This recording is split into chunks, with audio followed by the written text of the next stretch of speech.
right. Well, good morning, good afternoon, good evening, everyone, and welcome to the world's most exciting classroom. My name is Joe Gorowski, and I'll be your host for today. A lot has happened since we caught up last week. The ship was sailing. It was just it had left the Falklands, the Oosterschelde, and was just still in open ocean, but getting towards the starts of the channels that led into Punta Arenas and very, almost the most southern tip of South America. So I thought we'd start really quickly, and I'll show you a map here just to give you an idea of where the team is right now. So you can see if I zoom in on this map a little bit, that we were in the Falkland Islands. We did an event from there. Last week's event was just out here, kind of in the open ocean. And since then, they've entered this channel, and they are now in Punta Arenas. So you can see here, they are right in here. You can see the fjords of Chile starting over here when we next set sail. If I back out a little bit more, you can see just how south we are. So there's Cape Horn, the southern tip of South America. And you can see we're actually pretty close to Antarctica. We've got the Drake Passage here, and there's the Antarctic Peninsula stretching out into that passage.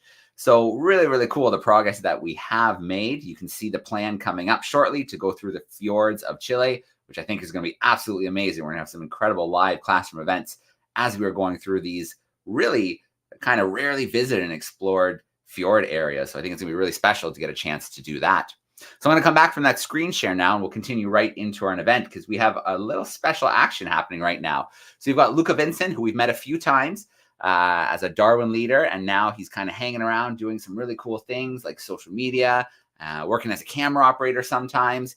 And right now, he's got our Starlink land unit on a Zodiac with one of the Darwin leaders. This is the first time we've hauled the land unit out into a Zodiac. So let's see if we can check in with Luca and see how he's doing. Here we go. Luca, how are you? Hi there, Joe. I'm good. How are you? Good. It's great to see you out on the ocean. Yes. There we go. There's Luke. There's Nico there. Hey, Nico. Good to see you, my friend. Oh, good to see you again. Here we are in the Zodiac now. We are surrounded by dolphins. We are making some food samples, also marine mammals. So, yes, enjoying now the week, the Darwin Leader week. All right. Well, it's amazing we have this connection. Like, you guys are so remote right now on a Zodiac, but we're still able with the Starlink. Luca, can you see the Starlink from where you are? Yeah.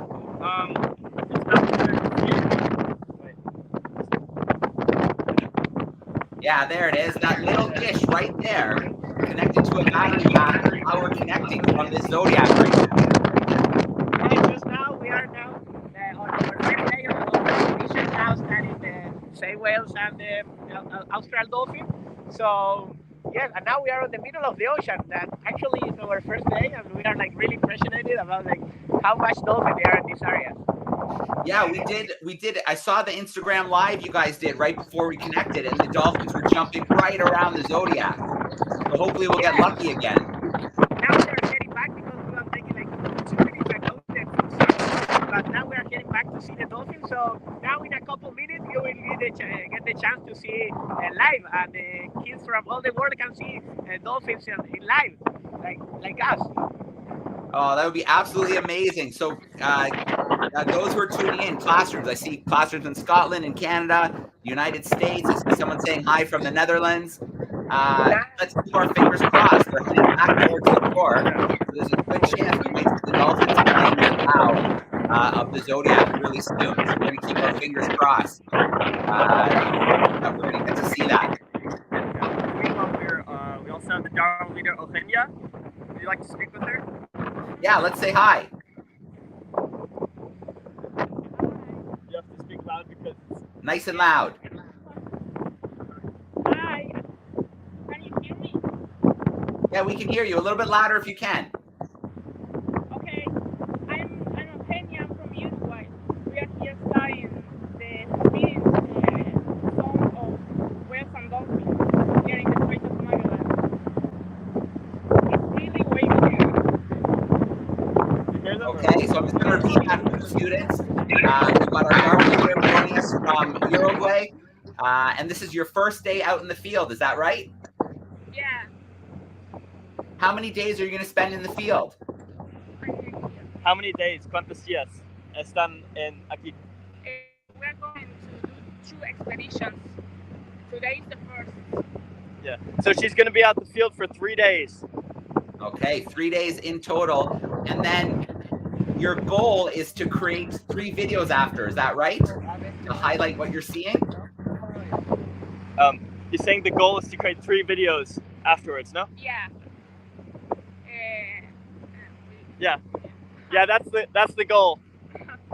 Sorry. All right. Yeah. 3 photo essays and 3 reports about the species in 200 years in the past, how is the species today, and in the future. All right, very cool. So three videos looking at the dolphins, the sign whales, looking at how they're doing, the conservation work that's happening, and then what we can do in the future. So we really look forward to seeing those videos. But other people joining us, Luca from Tunisia saying hi. We've got someone saying there's excellent video quality from the Zodiac. So this is a Starlink land unit we're using right now, which is absolutely incredible that we're able to have this clear of a connection in such a remote part of the world. Starlink's right back there.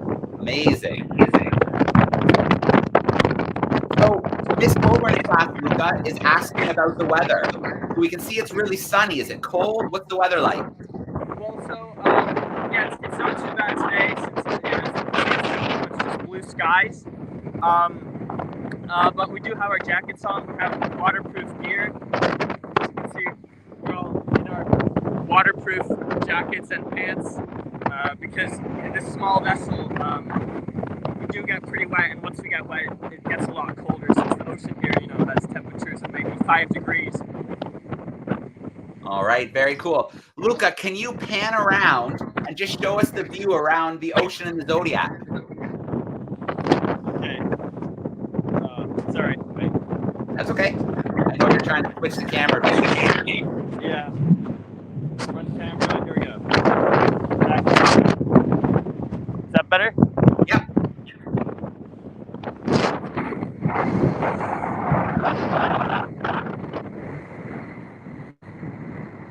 These are the researchers.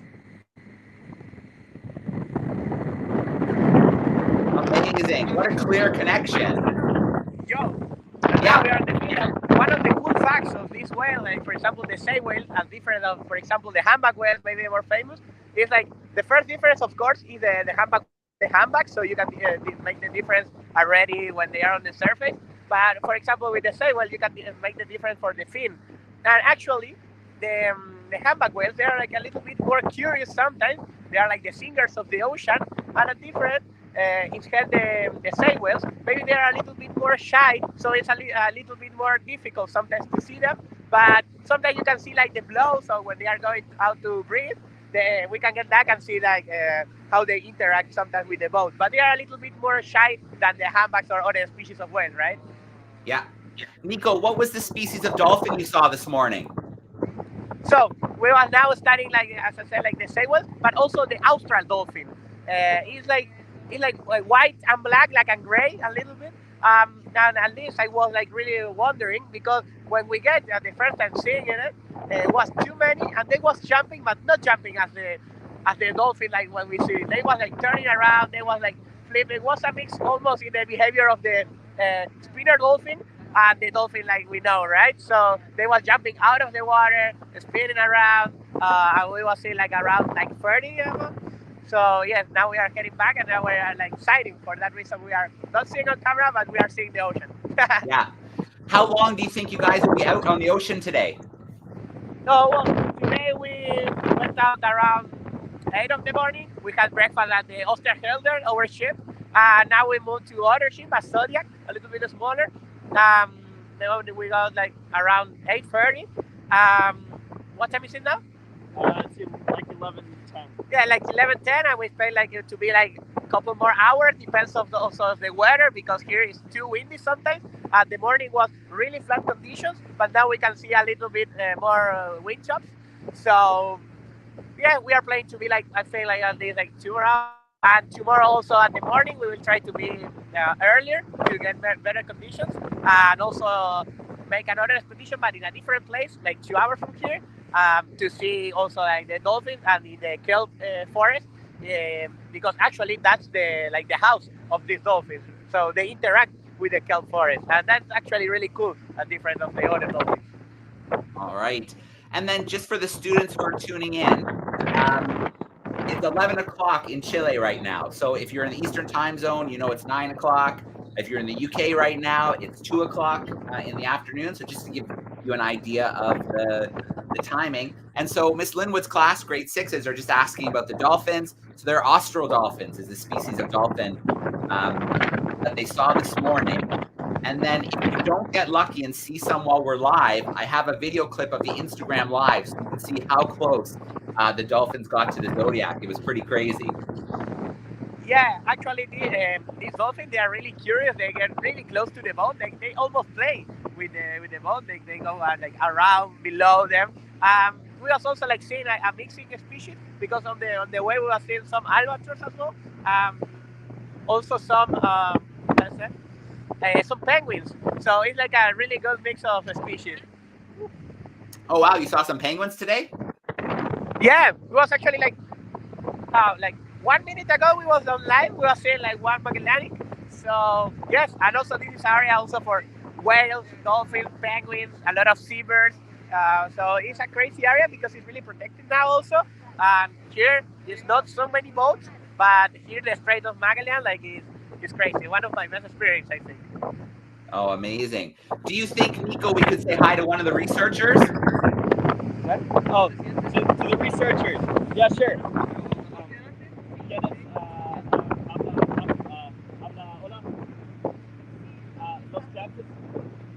Yeah. Yeah, okay, give me 1 second, I'll flip the camera around.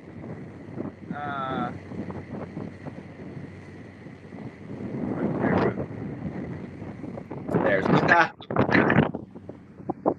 Hello. Hola, how are you? How are you? She only speaks a little bit of English. She's Spanish speaking. But yeah, she's the marine biologist here, the expert. Okay. Luca, do you think you can ask her how long she's been a marine biologist? ¿Desde cuándo tú eres un biólogo marino? Since 2009. Yeah, since 2009. Oh, wow. Very cool. And always working in this area? Always working in Chile? Siempre trabajo en Chile. Yes. I study marine mammals. I study the feeding of whale, humpback whale, with isotopes. Now I have a project with para estudiar la fermentación de mamíferos marinos y armar un modelo de la red trófica. The trophic level. So, yeah. So now she's doing a project studying the trophic levels of the marine ecosystem. So like studying on the top of the food chain, the whales and dolphins, but then also all the way down to the plankton and the whales as well. Very cool. So studying the trophic system, right from the whales, right down to the plankton. Luca, is that why you were collecting plankton this morning? Sorry? Is that why you guys were collecting plankton this morning? Yes, exactly. So, yeah, she as well as with the Darwin Leader, Eugenia, they were collecting plankton samples with a plankton net. I can actually show you right here.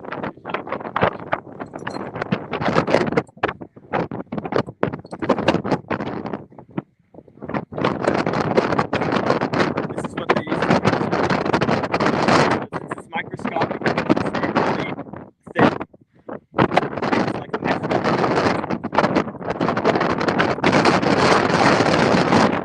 Are you still there? Yeah, we still got you. We got a little bit of wind, Luca.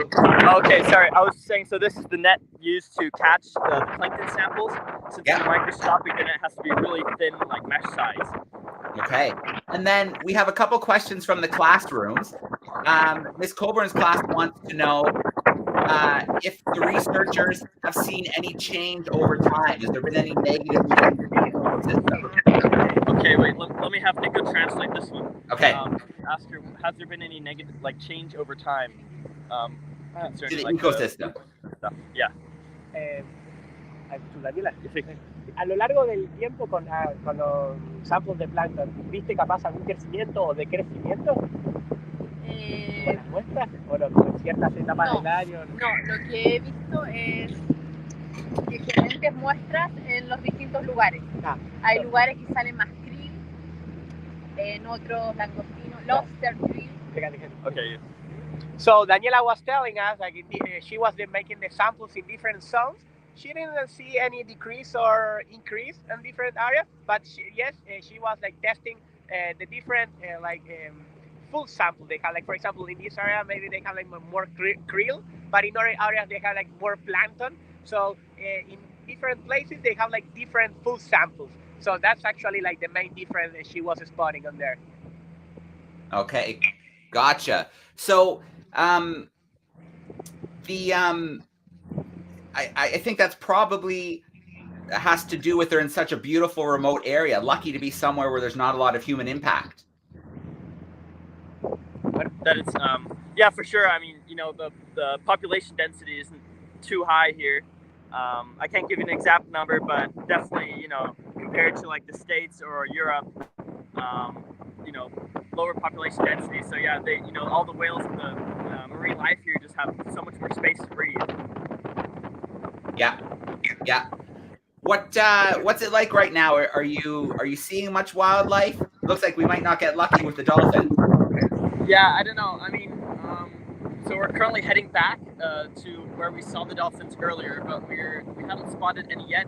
Although I must say it is a great day to spot some whales and dolphins. As you can see, it's pretty flat.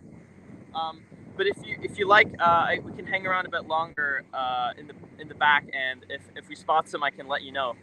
Yeah, what I can do, Luca, is I might do a few other things like our experiment and things like that. And if something really cool happens, come back in.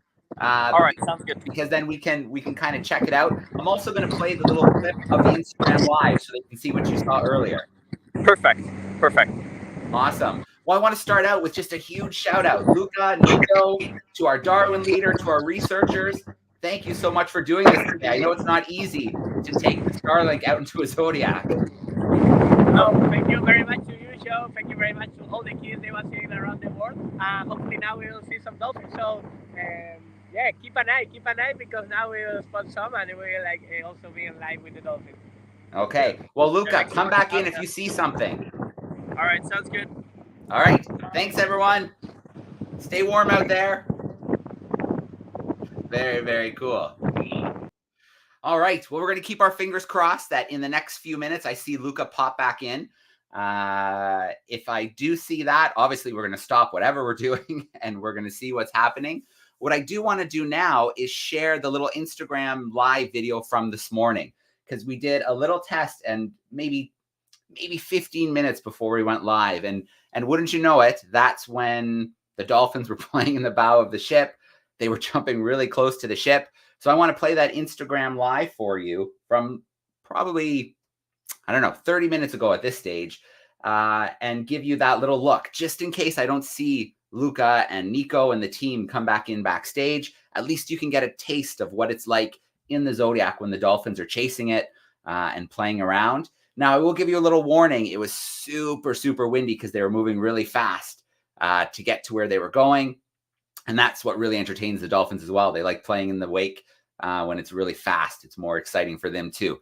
So it's a little windy, so I might drop the volume on it a little bit, but you'll get a little kind of sneak peek at what it's like when the dolphins are chasing the Zodiac. So just bear with me while I share my screen here. It should be coming up now.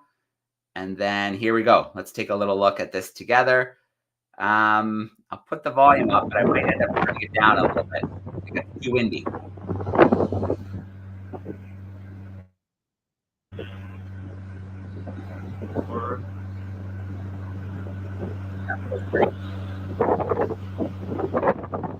Hello, everybody. This is Darwin Live. We are looking for dolphins for one of the Darwin Leader projects this week. I hope you can hear me all right.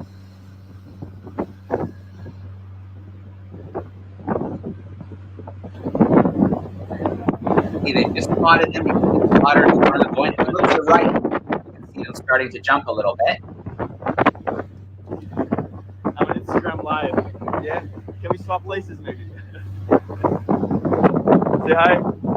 Hi. Who are you? Who are you?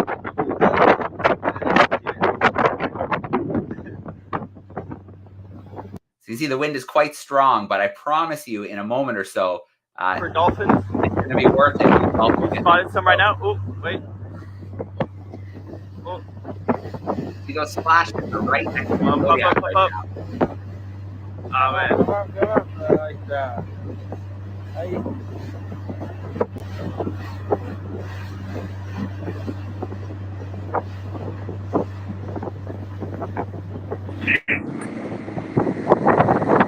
Oh, I think I need to stop what I'm doing. Hey there. Luca, what's going on? I'm good. So we just spotted some dolphins in the distance. Let me go turn around the camera. Nico's starting to try and film them. Give me a second. Yep. All right, there they are. There they are. Oh, yeah. Whoa.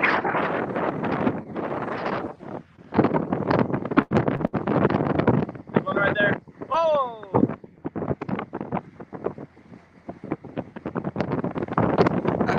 Oh my gosh, I can't believe we're doing this live. This is amazing. They are right under the boat. So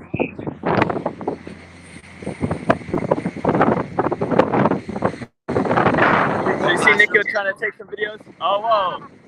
Austral Dolphins live chasing the Zodiac.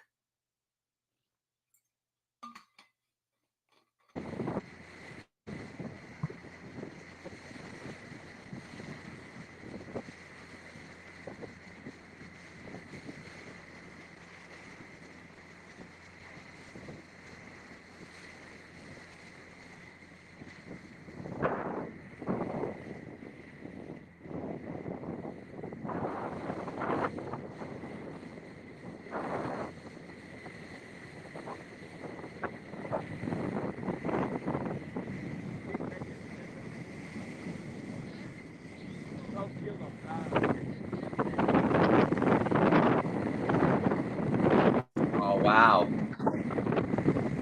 So just so you kind of can tell how close they are. Like, this is my hand. Like, they're literally swimming right by where my hand is.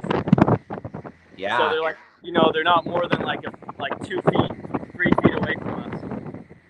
Amazing. And they're riding clearly the apparently. Yeah, and this is the peel dolphin. So, so it's a found in the different southern species. hemisphere. I'm sorry? Which species did you say, Luca? It's called, in English, the common name is the peel dolphin. Peel dolphin. Yeah. We can see a bunch of these on our legs to the Falklands and from the Falklands. And down here, so they're extremely common in the Antarctic waters. Wow. Absolutely amazing to be doing this live, Luca. Yeah, it's pretty cool. Yeah. Seems like it's starting to quiet down, but yeah, we were able to capture one pod. It seems like they just have no issue keeping up with the Zodiac. Luca, can you ask how fast they can swim? Oh, yeah.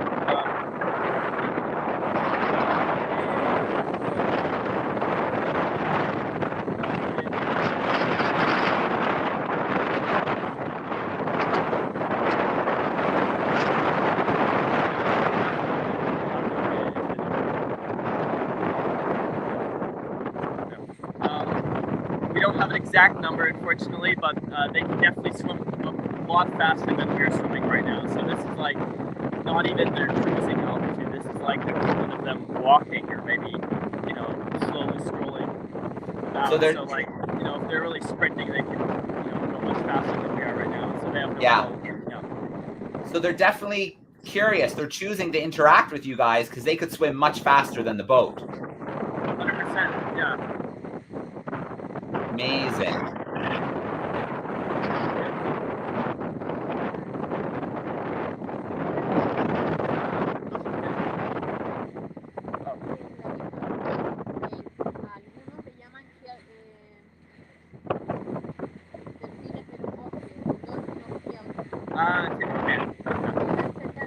Oh, field dolphin es otra denominación.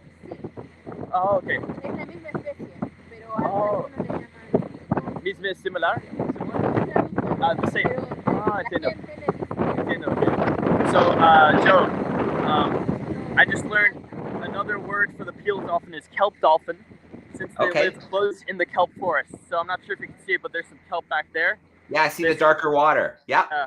That brown thing floating about, and yeah, close by here's a whole kelp forest, just ranging over the entire horizon. So that's why they're so common here, is because they live in the kelp forest. To fish, breed, probably anything they do really is happening in the kelp. Okay, that's really interesting, Luca, that their other name for them is kelp forest. Does that mean they have a small range compared to other dolphins, like a small area they cover? That's a good question. Let me ask for you. Let me ask the marine biologist. Can you ask for? Did you get the question, Nico? What's the the dolphins here? How large is the range?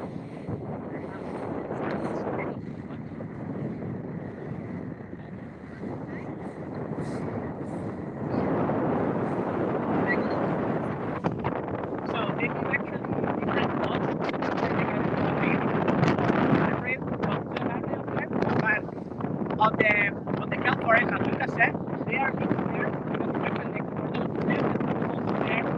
safe, and so they can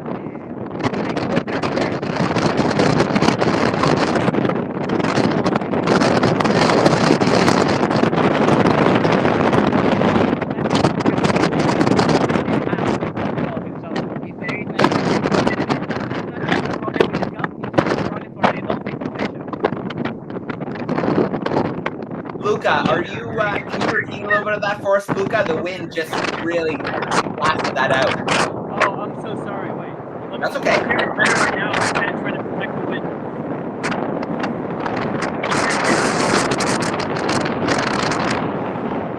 I think they're heading right into the wind right now, so it's going to be really hard to hear them.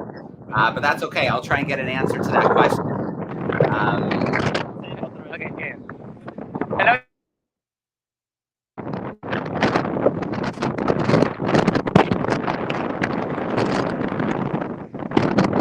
Hello, you hear me? Can you hear me now? I got you, Nico.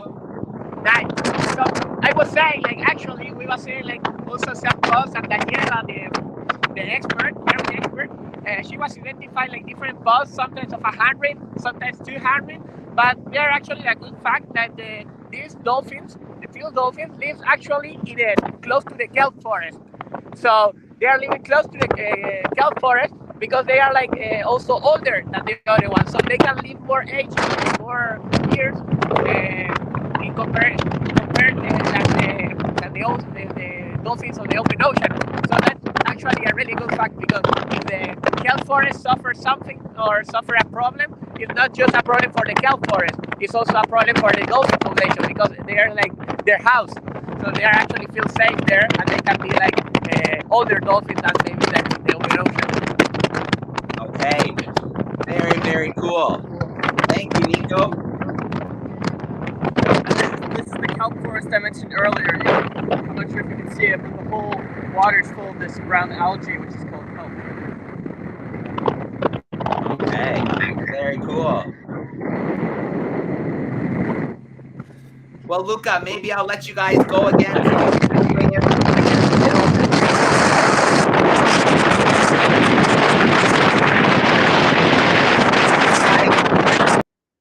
Whew, that's getting a little intense. I think they're going right into the wind right now. So things were getting a little bit windy. But if you didn't hear Nico's answer there, the kelp dolphins get the name because they use the kelp kind of as their home, as their habitat. A little bit different than other dolphin species that are more open in the ocean, much bigger ranges, traveling a lot further. But they can still be in pretty large pod size. It sounds like their pod size, or the groups that they live in, can be up to 100 dolphins. So very cool. That was a pretty special experience. I'm glad we were able to share that with the students today. We're going to do a lot more of that. We're going to hopefully have Luca and others in the field with us when we do some more of these live events. We're going to drag that land unit out into the field and see what kind of crazy things we can broadcast live into classrooms. That was pretty awesome. I don't think we need to look at that Instagram live anymore because we just got a front row seat to those dolphins, those peel dolphins, also known as kelp dolphins, racing right under the boat, along the boat, jumping in the wake. That was pretty special. So what should we do to continue the world's most exciting classroom? We are going to see this week's experiment. There's a brand new experiment that you're going to have a chance to try in your classrooms. You'll have 2 weeks to replicate the experiment. If you send in pictures from the experiment to us, we choose 3 classrooms for an Amazon gift card, a 50-pound gift card. And then we'll also have our curiosity of the week. So a new item to learn, what is it? We'll take a look at last week's curiosity so you can find out what the answer was. And we also will have a Kahoot quiz. And there's a chance for the winning class to get a 50-pound Amazon gift card. And we've been a little slow sending those out because our expedition leader is still in the Falkland Islands with no internet connectivity. So hopefully we can catch up on the last couple of weeks and get those cards sent out once he has a good connection. But for now, let's take a look at our new experiment. Then we'll play some Kahoot. And then depending on our time, we might watch a Darwin Leader video or we'll get right into the curiosity of the week. So let's get into our brand new experiment. I'm going to share my screen here and let's take a look. Let's see what Stu did for us in the Darwin studio.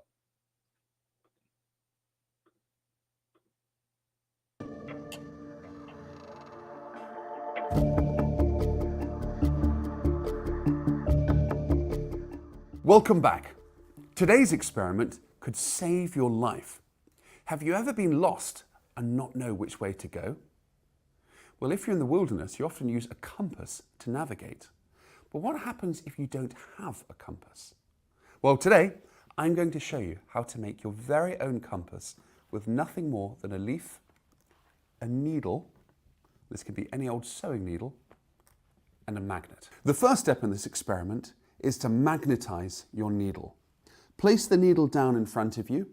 Notice it's got a sharp, pointy end and a hole called the eye of the needle on the other side, and that's where a sewer would put their thread through.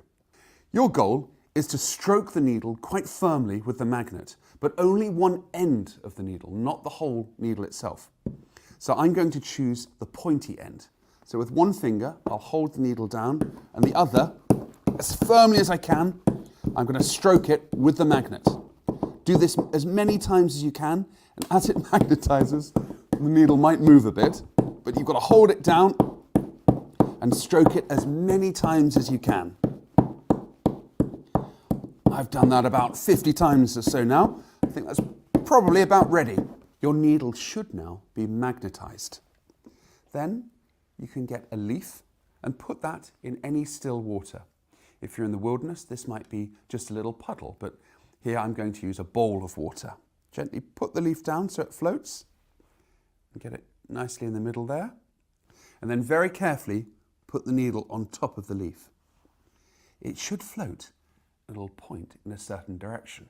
And to prove that it's not moving by chance, we can move it with the compass. This proves that just like the compass of a needle, it responds to a magnetic field.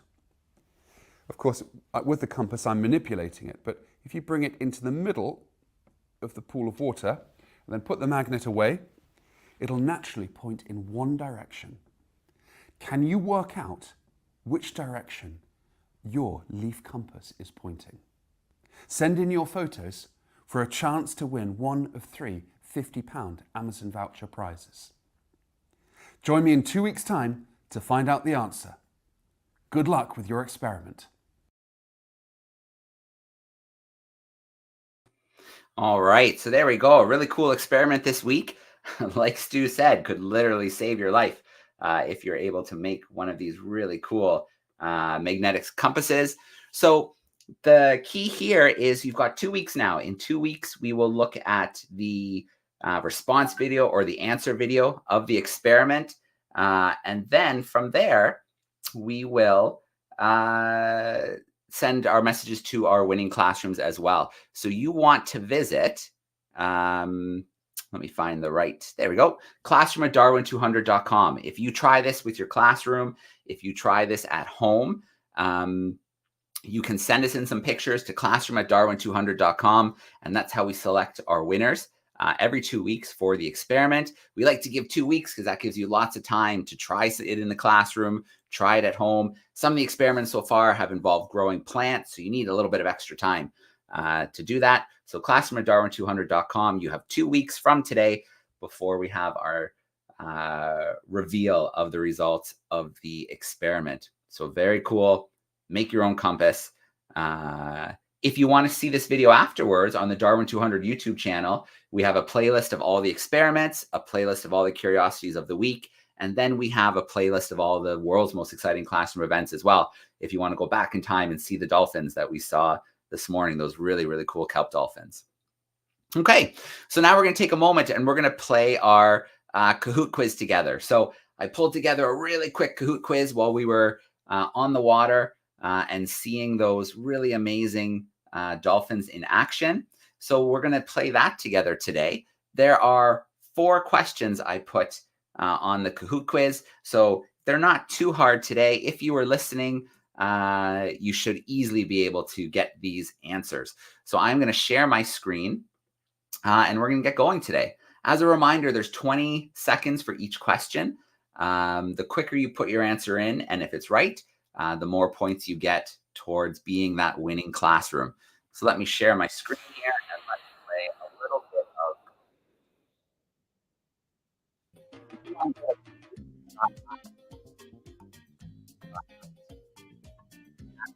of pin number 584166. Now, some classrooms have some Chromebooks or tablets at their seat, so you can enter that way. Other classrooms don't have that, but your teacher could pop this up at the front of the room and you could shout out your answers to him or her. And then if you're at home, we have lots of people who join from home, lots of students who join from homeschool. If you have a phone or a tablet, you can scan that QR code and then that will bring you in with us. So I can see we have lots of students, lots of groups joining right now. So I'm going to give a couple minutes to get you in. After we play our Kahoot together, I'm going to open up to some questions. So we have some camera classrooms with us today. We have some classrooms tuning in live via YouTube. If you have any questions today about what we learned this morning, about the ship, the Oosterschelde, about the Darwin200 expedition, I will be able to answer most of those questions for you. So if you want to start putting some questions into the chat, if you're tuning in via YouTube, or I'll visit Miss Coburn and then our Linwood grade 6s as well to see if they have a couple questions after the Kahoot. So I can see we've got lots of students joining in, so I'm going to have to give things another minute to get them in. While we do that, I think it would be great to talk a little bit about where the ship is heading next. So there's going to be the next 2 weeks. The ship is going to be in Punta Arenas, where we saw on the map, right southern Chile, right kind of at the start of where the fjords begin. And that's going to mean that next week, our event is going to be live from Punta Arenas again. So I'm going to talk to Lucas over the course of the next few days, and we're going to try and figure out something really special to do live with the classrooms again. And we'll have another special treat. We're going to connect with the Toucan Rescue Ranch next week as well. And they're located in Costa Rica. And we're going to meet the sloths at the Toucan Rescue Ranch. And so this place isn't a zoo. It's not pets. These sloths are wildlife that have been injured, maybe fallen from a tree, maybe an attack from a dog, or electrocuted, because we know sloths climb through the trees and sometimes they touch those power lines. So they rehabilitate the sloths and release them back into the wild. So we have a really exciting event coming up next week. We hope to see your classrooms joining us. The sign up has slowed down, so I think we are ready for some Kahoot action. So let me load it up on my end. The Aquatic Wolf just joined us. I think we are ready. So here we go. 3-second count into the Kahoot. Remember, the quicker you get your answer in, if it's right, the more points you're going to get. So here we go. Where is the Darwin200 team today? Are they in Argentina? Are they in Chile? Are they in Uruguay? Or are they in the Falklands? This is a tricky question because all of these locations the Darwin200 has been in the last little while. But what country are they in today? Was it Argentina? Was it Chile? Was it Uruguay? Or is it the Falkland Islands still? All right. Good job, crew. They are in Chile, Punta Arenas, very, very south. There we go. Let's see who's in the lead. The groovy piranha is in the lead. So we're going to have to jump to our next question here. It's a true and false question. Our Darwin leader who we met, what is she studying? Is she studying dolphin and whale populations? Is that true or is that false? So what is she getting the opportunity? She's joining the conservation group for the week. So is she studying dolphin and whale populations or was it something else?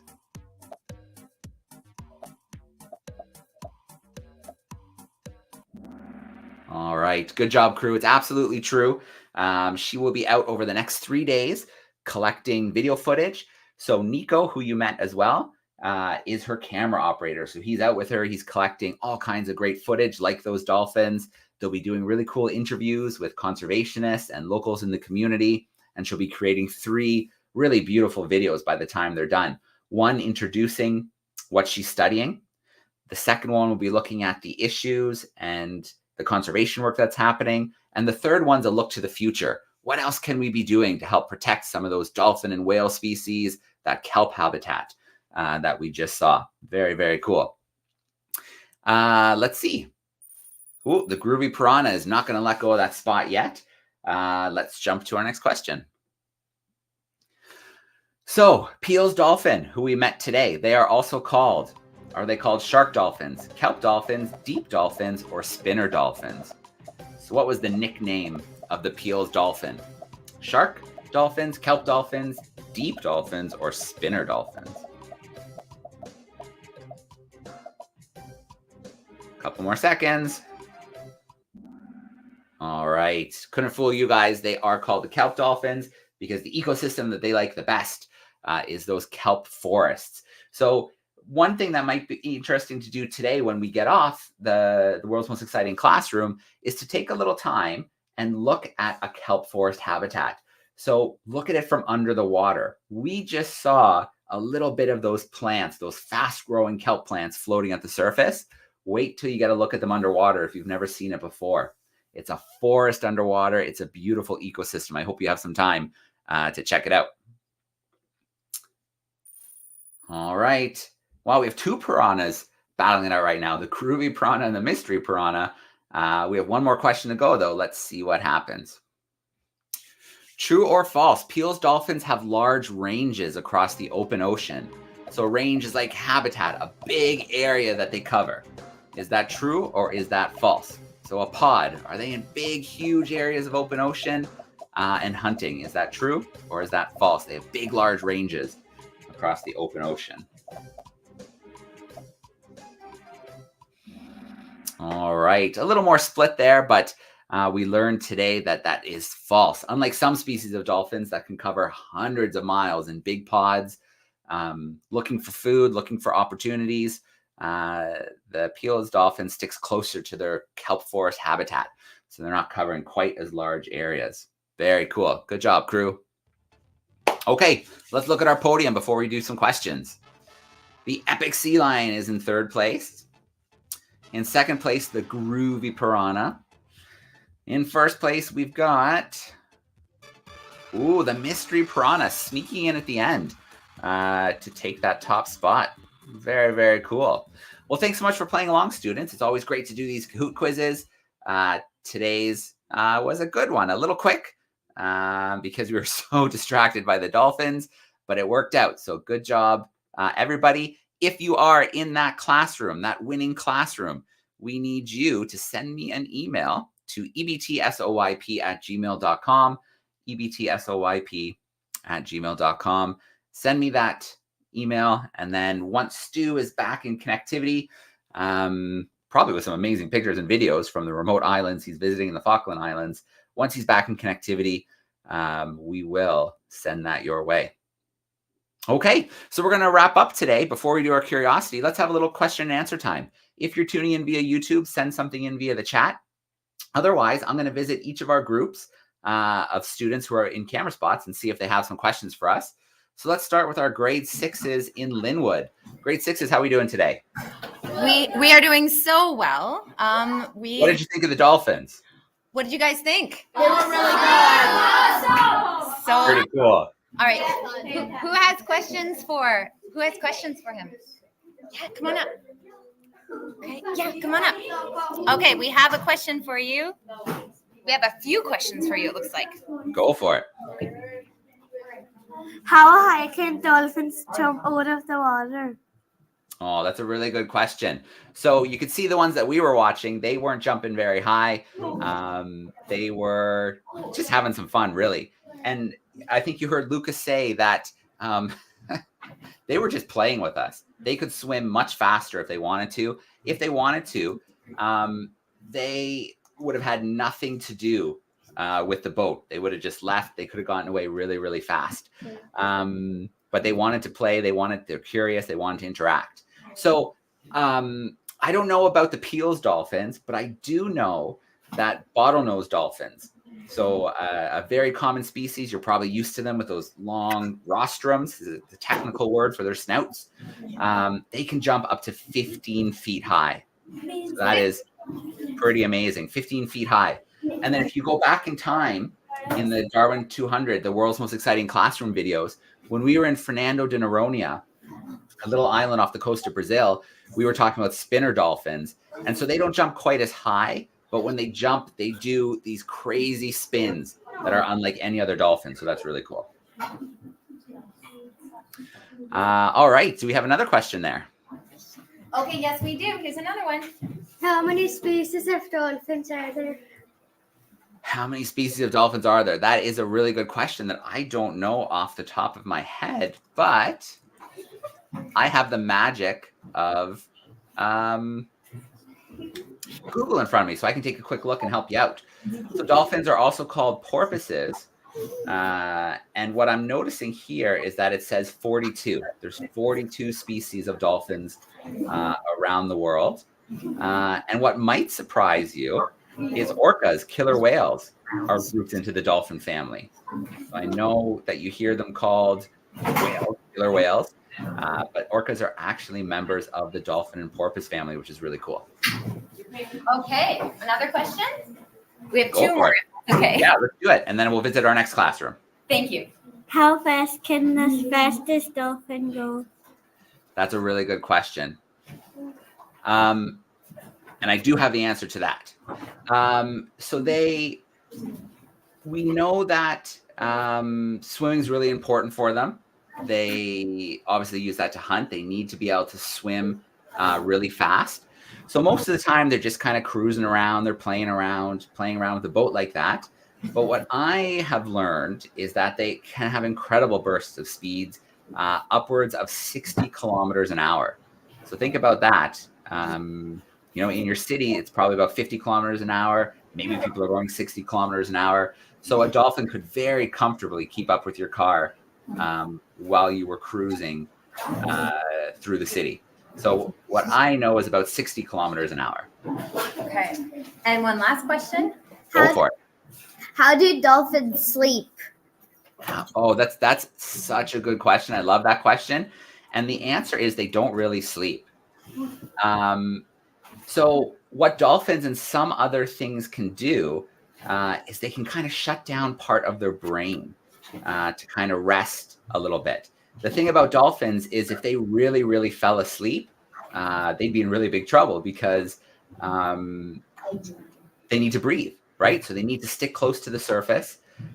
Sometimes they'll rest down near the bottom, but really kind of rest motionless at the surface so that they can breathe regularly. The thing about dolphins, two other species, is they kind of just, it's almost kind of like they can switch off parts of their brains and kind of rest a little bit.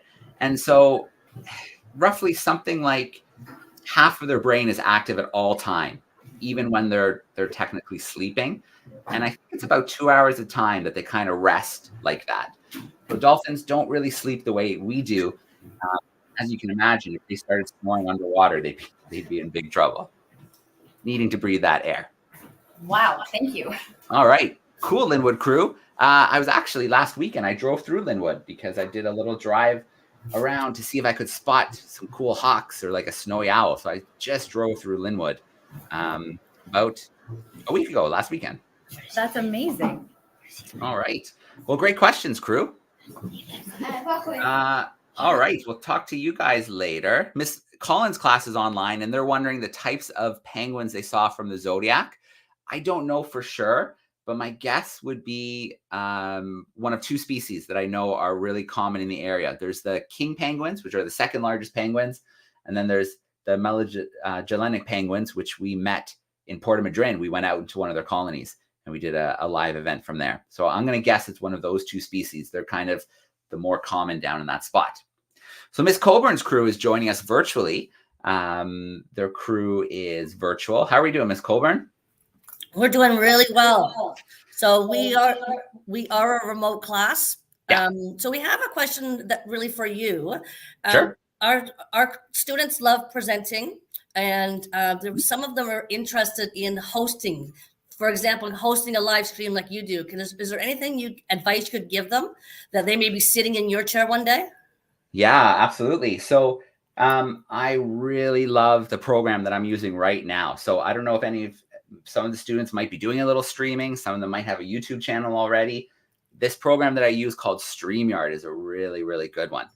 StreamYard. And so it lets me do really cool things like bring in video, bring in lots of guests, put up banners like you saw before with things like email addresses and other things like that.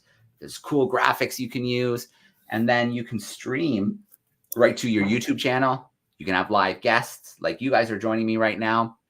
And then everything records for you in your channel. So StreamYard's a really good one. And then the other advice I would give them is to find something they're really passionate about.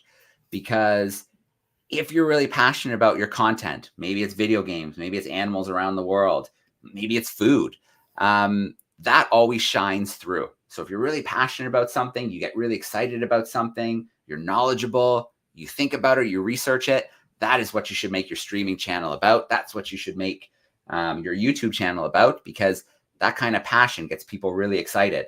Like you saw Nico and Luca on the boat, how excited they were. You know, they've been traveling in a lot of places around the world with the DARWIN200, and they've seen dolphins really regularly, but wildlife is their passion. So every time they see them, it's like a kid on Christmas morning, excited and just enjoying every minute of the experience. So those are maybe two pieces of advice I could give you: is find what you're really passionate about, and then find a program like StreamYard, which makes it really easy for you to connect with your audience. Thank you. That's great. It's funny you said find something you're passionate about. I tell my kids that all the time. I teach them history and science also. So our culminating task at the end is, in that time period or within that science topic, find something you're passionate about, and something that you can present to the class. Because I always say to them, I want you to be Google contributors and not just Google gatherers. Sure. Right? Because Absolutely. what's the point of memorizing anything today? You don't need to. You look it up. If you can passionately find something that you're interested in, then not only like you do, we can tell you're passionate, but how you share the information it'll come across exactly like the on the boat when you saw their faces, right, in the smiles that they have. So yeah, thank you very much. I'm glad somebody else said it to my students. Absolutely, and that's just plain good career advice. If you can find a job that you're passionate about in a field that you love, then it's not like going to work. Yes, exactly. So I just have one last question Sure. from Laura in our class. She's wondering, because we were talking about the food chains, right? So she's wondering, are dolphins prey for anybody? That's a great question. And although dolphins are very much high up near the top of the kind of ocean food chain, they are prey for some species. So to other dolphins, like the killer whales, which we know are a dolphin species, they will hunt dolphins. Sharks will hunt dolphins too, especially younger dolphins. So even though they are super smart, they are really high up on the food chain. If you're a school of fish and some dolphins come by, you're in big trouble. They're great hunters. They're very fast. They work as a team. So dolphins all over the world use different strategies. They can make bubble nets. They surround and get the fish into tight little groups. They can drive the fish on shore. They have so many kind of different hunting habitats depending on where they live in the world and what ecosystem they're a part of. So two things to say about that. They definitely have predators like orcas and sharks. And And then the other thing I would say is they would definitely qualify as an umbrella species, which is a great term for if you protect dolphins and the habitat they need, you're protecting a whole bunch of other species ranging from fish to krill to plankton to seabirds to coral and kelp and things like that. So they really are an umbrella species too. All right, very cool. Well, that brings us pretty much to the end of the world's most exciting classroom. We are going to take a look at the answer to last week's Curiosity of the Week. We'll take a look at this week's challenge, and then we'll log off for today. So, I have to pause here because there's a really good question just came in from Beth in the UK, wants to know what's a bubble net. So a bubble net is not only just used by dolphins, it can be used by whale species like humpback whales. And so what dolphins and some whale species will do is because they hunt in a group, they work together. They hunt as a team. And so they'll get underneath a group of fish, a school of fish. Maybe it's herring, maybe it's a bait ball of sardines or something. And they'll blow bubbles around the fish. And those bubbles come up, they startle the fish, these kind of curtains of bubbles, and they get tighter together. So the whales and the dolphins make the circle even smaller. So it bunches the fish into a small group because they're so confused by these bubbles, this net of bubbles coming around them. And then when they're in a nice tight group like that, the dolphins can take their turn zipping in and catching the fish much more easily when they're in a tight group. So really good question from Beth in the UK. Okay, back to the task at hand. Let us play our curiosity from last week, and then we will take a look and find out what this week's is going to be. Back everyone. Last week I asked you to try and identify this strange little object here. Could you guess what it is? It almost has little mouth-like structures, but it's not anything to do with ducks. It's actually the seed pod of a banksia plant growing in Australia. They grow as shrubs or trees. Believe it or not, the banksias produce these pods, and they can wait for years or even decades until a fire breaks out. The heat and smoke of the fire causes these little mouths to open up and then release the seeds. Paradoxically, without the fire, the seeds aren't released. So the plant needs fire, it needs to be burnt in order for it to release its seeds and for the next generation to grow. So if you guessed a banksia seed pod or a type of seed pod, you are absolutely correct, and well done. Can you identify this week's curiosity? Let's find out now. All right. So there we go. A seed pod, but not only is it a seed pod, it's a pretty special one. The plants have such cool adaptations. Sometimes I think we ignore plants for really cool species like the dolphins, but fire, although it does a lot of destruction, it's actually an active part of many ecosystems, like some forests, some grassland ecosystems. And those plants wait for that fire. It releases their seeds, and that fire leaves behind really nutrient-rich soil. So the seeds have a great chance to grow, and then the next generation of those trees and those plants grow. So they're very adapted to fire-prone regions. Let's take a look at this week's curiosity, and let's see what it might be. Welcome back, everyone. This week's curiosity is quite tricky. It's this object here. To be fair, I feel it's a little bit unfair to ask you to identify this one because this is quite tricky, so I'll give you a few clues. It is part of an animal, and it's part of an animal's mouth that's used for filtering. The animal has many, many plates like this. Can you guess what it is? It has long hair-like fibers along one side. I'd say this is quite a tricky curiosity this week, so send in your answers to classroom@darwin200.com. I'll be really interested to find out if you can identify this object. Join us in 1 week's time to find out the identity of this strange curiosity. Good luck. Ooh, all right. I know what that is. And Stu was very generous this week, giving you a few clues. We can even add one more clue that it's very much related to kind of what we talked a little bit about today, our kind of research project. Very cool. All right, so you have 1 week to get the answer in for the curiosity. And then sometimes we like to read the names out loud of those who sent in some really good guesses. So classroom@darwin200.com is where you want to send that as well. So 2 weeks for the experiment. This week's experiment was pretty cool, making your own compass. We want to see pictures in action from the classroom or at home for your chance at a gift card. And then classroom at darwin200.com as well. Send your answer to the curiosity of the week. So you have 1 week to do a little research, figure out what that curiosity is, identify it, what is it used for, and then maybe we'll read your name out in next week's broadcast. So there we go. We are going to wrap up for today. That was a pretty action-packed world's most exciting classroom live from Punta Arenas in Chile. So special to be out on the Zodiac and to get to see those Peel's dolphins live, those kelp dolphins chasing the boat, playing under the boat, jumping in the waves. Great to see Nico and Luca and the rest of the team out there in the Zodiac. Next week will be a really special event. We are going to go live with the Toucan Rescue Ranch, and hopefully we'll go live again with Luca somewhere in Punta Arenas. So I hope that your classrooms will register, and we'll put out newsletters as well in the next day or so for that event.